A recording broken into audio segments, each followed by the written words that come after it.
السلام علیکم ورحمۃ اللہ وبرکاتہ۔ کیسے ہیں آپ سے بیٹا؟ 4 کلاس، امید کرتی ہوں آپ سب خیریت سے ہوں گے۔ آج 23 ستمبر 2020 بروز بدھ ہے۔ آج کا ہمارا عنوان جو ہے ہمارا یہ اس کا بک ورک ہو گیا وہ ہے مکمل۔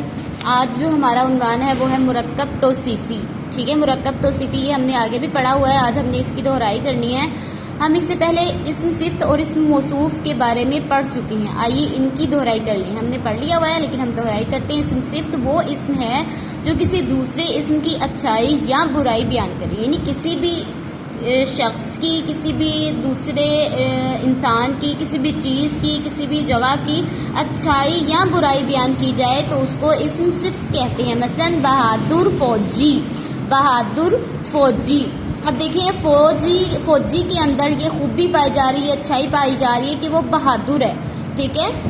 اور یہ جو خوبی ہوگی تو وہ کیا ہوگی؟ اسم صفت کہلائے گی، ٹھیک ہے؟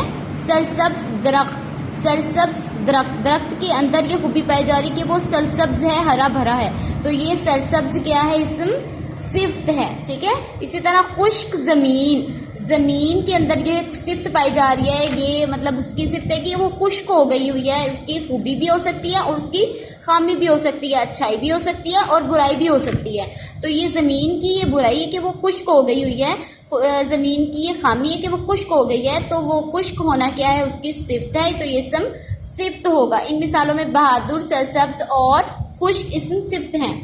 اسم موصوف جس اسم کی اچھائی یا برائی بیان کی گئی ہے اسے اسم موصوف کہتے ہیں۔ یعنی یہاں پہ تو صفت ہوئی نا، لیکن جس کی اچھائی یا برائی بیان کی گئی ہے اس کو اسم موصوف کہتے ہیں۔ مثلا یہاں پہ بہادر فوجی تھا نا، بہادر تو صفت ہو گیا، لیکن جس کی خوبی بیان کی جا رہی ہے، جس کی صفت بیان کی جا رہی ہے اس کو کیا کہیں گے؟ اسم موصوف کہیں گے۔ تو فوجی کیا ہوگا؟ اسم موصوف ہوگا۔ مثلا اوپر دی گئی مثالوں میں فوجی، کھیت اور زمین اسم موصوف ہیں، ٹھیک ہے؟ سمجھ لگ گئی ہے؟ مرکب توصیفی اسم صفت اور اسم موصوف ملا کر بولنے یا لکھنے سے مرکب توصیفی بن جاتا ہے۔ یعنی اسم صفت اور اسم موصوف جب ہم ان کو اکٹھا لکھ دیتے ہیں تو یہ مرکب توصیفی بن جاتے ہیں، ٹھیک ہے؟ یہاں پہ اب مرکب توصیفی آپ کو دیے ہوئے ہیں انہوں نے، یہاں پہ اتنے، یہ یہاں تک، تو آپ نے کیا کرنا ہے؟ ان کو رف پہ آپ نے اس کی پریکٹس کرنی۔ یہاں پہ جن بچوں نے نہیں کیا وہ بھی کر لیں۔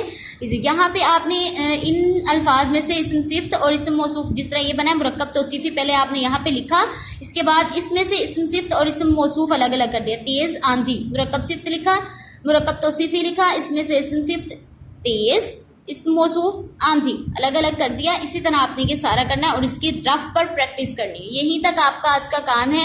کسی بھی طرح کی پریشانی ہو، کوئی چیز سمجھ میں نہ آئے تو وہ پوچھ لیجیے گا۔ السلام علیکم ورحمۃ اللہ وبرکاتہ۔